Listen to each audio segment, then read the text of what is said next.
à vos projets et retrouvez votre programme avec Carole Bertrand. Plus d'infos sur carolebertrand.fr.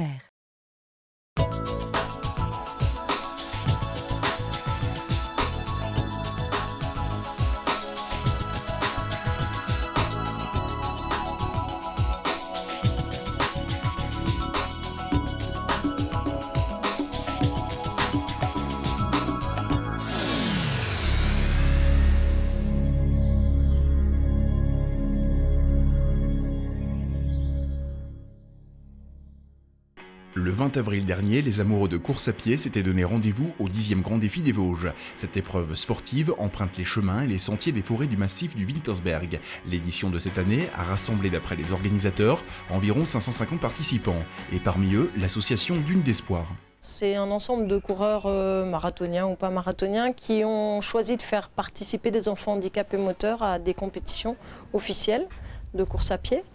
Venus tout droit de Paris, ils ont installé leur QG dès vendredi au camping d'Oberbronn, un site qui leur a offert un premier aperçu des Vosges du Nord. Et c'est sûr, c'est nettement plus vallonné que la capitale.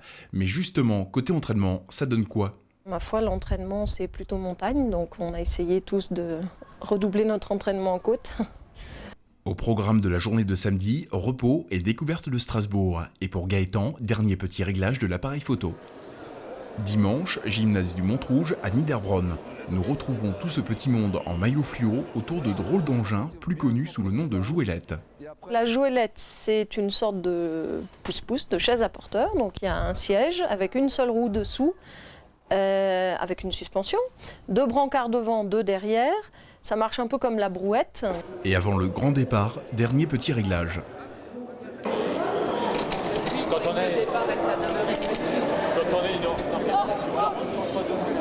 Donc là on retire les pieds, normalement on peut les accrocher en dessous le véhicule, mais là on va alléger donc on va les laisser au stand les pieds. Le rôle de l'enfant pendant la course est-il important ? Physiquement ils ont un effort à faire et ensuite eux sont priés de nous encourager évidemment.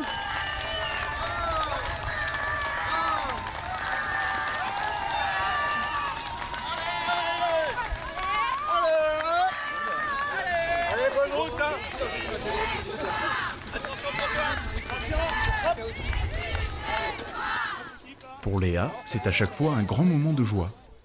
En fait, la course, c'est où tous les coureurs courent et puis ils discutent entre eux. Et moi, je suis sur la jouette et je dis et 1 et 2, les dunes d'espoir. Leur maître mot, c'est de dire qu'ils participent à l'effort, qu'ils sont unis dans l'effort et qu'ils sentent les difficultés autant que nous.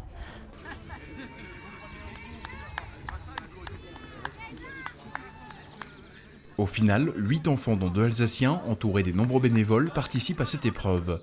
Plus haut, le staff technique est déjà en place pour d'une part encourager l'ensemble des participants de la course, mais également pour aider au relais. Ces enfants prendront place à leur tour dans un instant dans l'une des 4 jouelettes pour la suite du circuit, long de 24 km. Et quand on vit l'épreuve avec des yeux d'enfant, quelles en sont les sensations ? Je dirais que les plus jeunes, c'est du plaisir pur, du plaisir de sensations corporelles, comme un manège, quoi. Après, en grandissant, il y a tout l'aspect course, vraiment, donc l'insertion avec les autres coureurs, les valides, le fait qu'ils soient complètement intégrés dans une course. Autour d'eux, il y a vraiment une ambiance un peu de folie, en général. On va à des allures qui ne sont pas faisables en fauteuil. On emprunte des chemins donc, qui ne sont pas empruntables en fauteuil. Donc il y a toutes ces sensations vraiment physiques, purement physiques, qui sont neuves pour eux.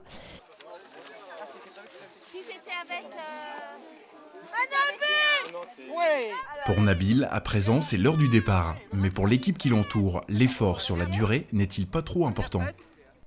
Beaucoup de coureurs dans l'association parcourent des distances avec les jouelettes qu'ils ne parcourent jamais seuls. Donc c'est vraiment l'élément moteur du groupe. On double les coureurs, ouais. Il est vrai qu'avec de telles associations, l'handicap aujourd'hui n'est plus un frein à la pratique du sport.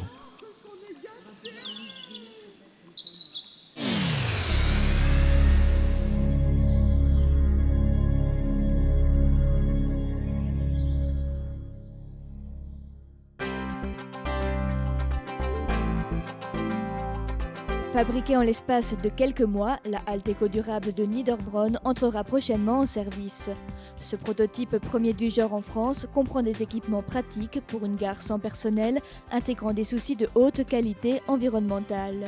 L'éco-durable, ça ressemble à quoi ? Ce n'est plus une boîte vitrée au plein milieu des quais, c'est un espace autour d'un jardin qui a un équipement d'attente très convivial, qui fonctionne sur des matériaux locaux. Et puis, il y a un espace d'information qui est abrité par une petite verrière organisée avec du verre qui intègre à l'intérieur des piles photovoltaïques.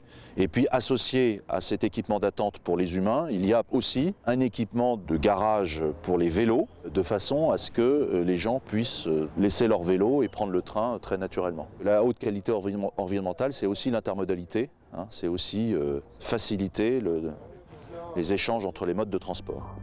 Un autre objectif de cette halte éco-durable est d'assurer le confort des voyageurs en toute saison. C'est pourquoi la halte n'est pas parallèle au quai, mais orientée en fonction des 4 points cardinaux.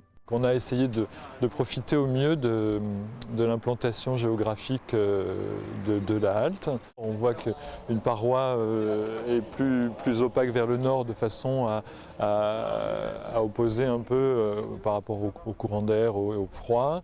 On voit qu'on s'oriente vers l'est avec une lumière du matin qui pourra un peu réchauffer l'ensemble de l'abri voyageur.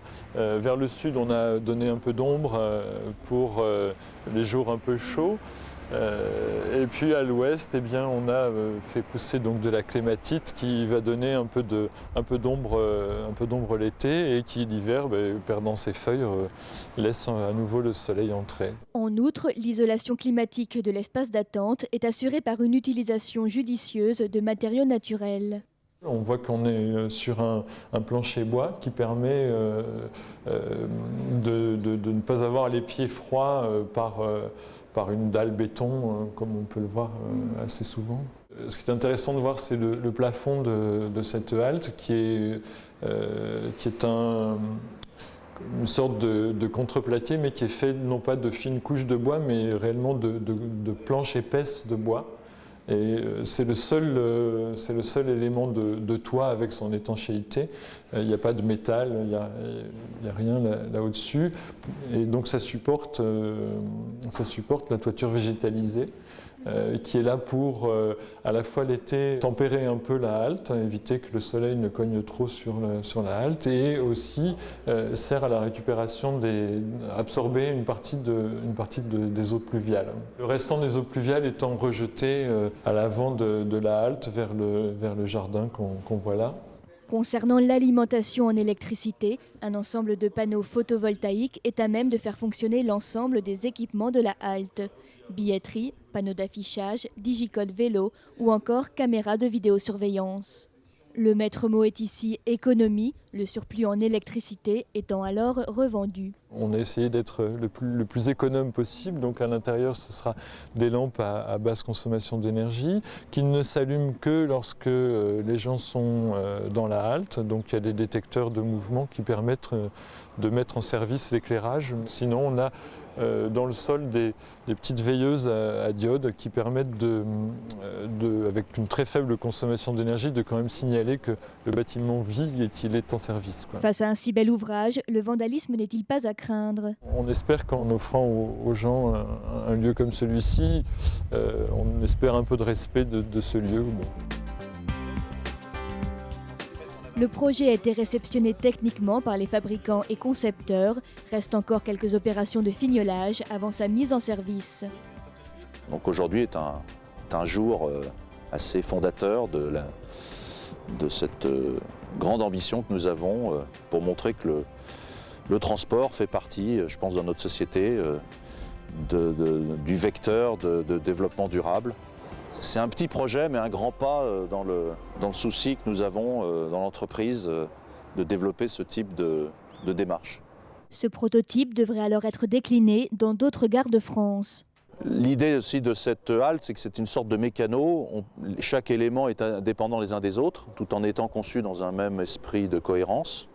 Et donc on peut jouer un peu comme un Lego et organisé en fonction, encore une fois, du climat local. On peut organiser les éléments de telle sorte que ça soit tout à fait adapté au site concerné.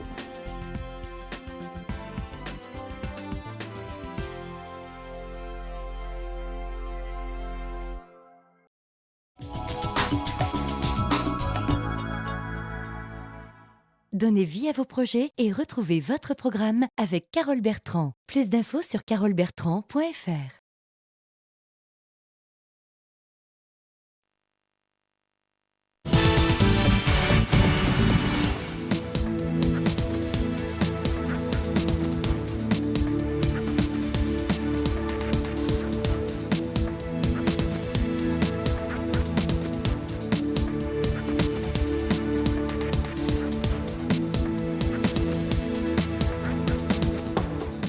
Au sommaire d'Actu 3B, une campagne de recrutement chez Alstom, quelques conseils pratiques pour vos escapades du week-end, mais dans l'immédiat, petit tour dans les coulisses du 110e anniversaire de la musique municipale de Reichshofen.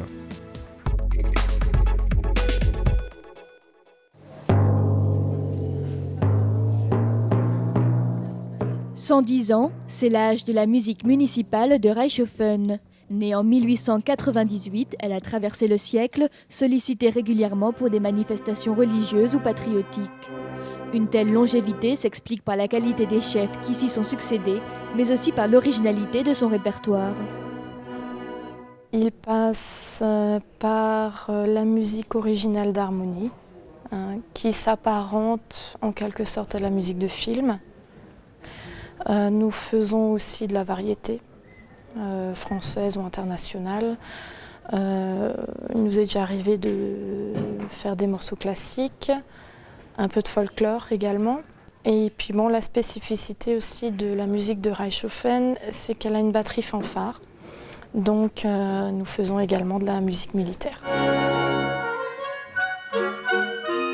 La musique militaire, relativement méconnue et délaissée par les compositeurs contemporains, est la spécialité d'Alain Crépin, chef d'orchestre belge, invité par le directeur de l'école de musique à composer une pièce en hommage à l'harmonie reichshofenoise. Par mes fonctions militaires, puisque je suis chef de musique en Belgique, où nous avons aussi des clairons et des tambours, donc j'ai été appelé à écrire régulièrement des marches ou des œuvres avec clairons et tambours. Je suis toujours très attentif à ce qui se passe dans les orchestres d'harmonie d'amateurs, parce que moi-même j'ai commencé la musique dans un orchestre d'amateurs.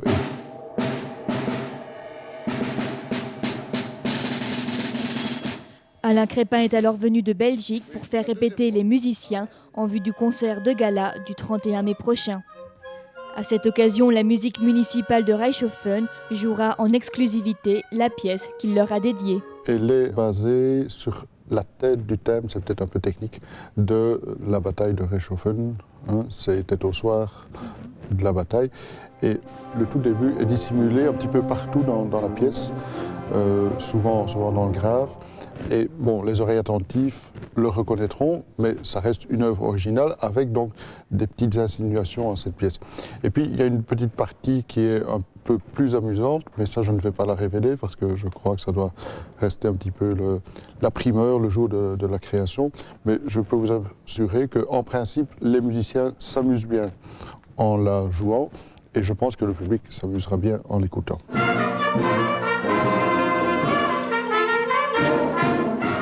Après le concert du 31 mai, les festivités du 110e anniversaire se poursuivent le 1er juin avec différentes animations dans la ville et à partir du 16 mai, une exposition retrace l'histoire de la musique municipale à la mairie de Reichshofen.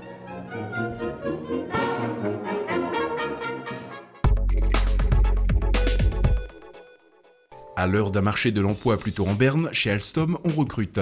À la tête du site de Reichshofen depuis le 1er avril, Bernard Paille. Avec 18 ans d'ancienneté dans la maison, il nous parle de ce marché.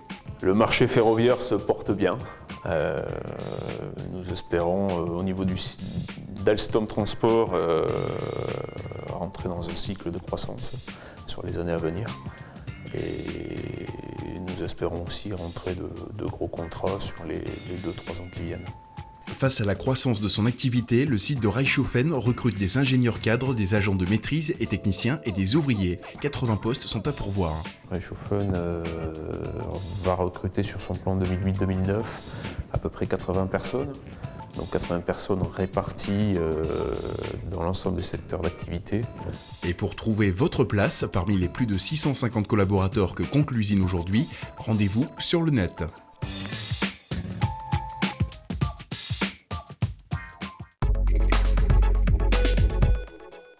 L'arrivée des beaux jours donne envie de sortir au grand air. Mais avant de partir au vert, pensez à vous prémunir des morsures de tiques. Actifs des 7 degrés, ils établissent domicile dans les hautes herbes ou les sous-bois. Voici quelques conseils pratiques avec le docteur Scherer. Plus on est couvert, moins il y aura de risques de se faire piquer par une tique. Donc ce qu'il faut absolument faire, ou faudrait faire, c'est mettre des chaussures montantes, les chaussettes, éventuellement porter un pantalon léger, des chemises à manches longues. Et là, vous réduisez déjà fortement le risque de piqûre. Après, il y a dans le commerce, on peut aussi acheter des répulsifs qui semblent efficaces. C'est sûr que si vous restez dans des grands chemins de forêt, vous avez moins de risques que si vous passez dans le sous-bois ou dans les herbes hautes. Et quand on rentre à la maison, la chose à faire, c'est de se déshabiller, prendre sa douche et effectivement de regarder un petit peu toutes les faces visibles. Éventuellement, avec un miroir, regardez les faces dans votre dos, vos fesses, les creux poplités, les creux des genoux. Si on n'a pas de miroir, le fait de passer, on sent très bien aussi la tique qui est en train de s'accrocher. Mais quelle est la fréquence des morsures de tiques ? L'incidence en Alsace serait de l'ordre de 2 pour 1000. Ce qui est quand même relativement important. 2 pour 1000, ça veut dire que 2 personnes sur 1000 sont piquées ou mordues par une tique. Ce n'est pas qu'elles vont être malades, elles sont simplement mordues. Et le deuxième chiffre peut-être qu'on peut donner, c'est qu'on pense qu'à peu près 1% des morsures vont être des morsures qui vont être contaminantes. Vous allez développer un début de maladie de Lyme. En cas de morsure, inutile donc de paniquer et de courir chez son médecin. On peut tout d'abord avoir recours à quelques gestes simples. Ce qu'il faut faire, et ce que la plupart des gens n'ont pas, c'est d'avoir une pince, non pas une pince à épiler, ça tout le monde en a, mais une pince comme j'en ai cherché une là, avec une pointe relativement fine pour pouvoir choper ce qu'on appelle la tête de la tique, enfin à la base du rostre.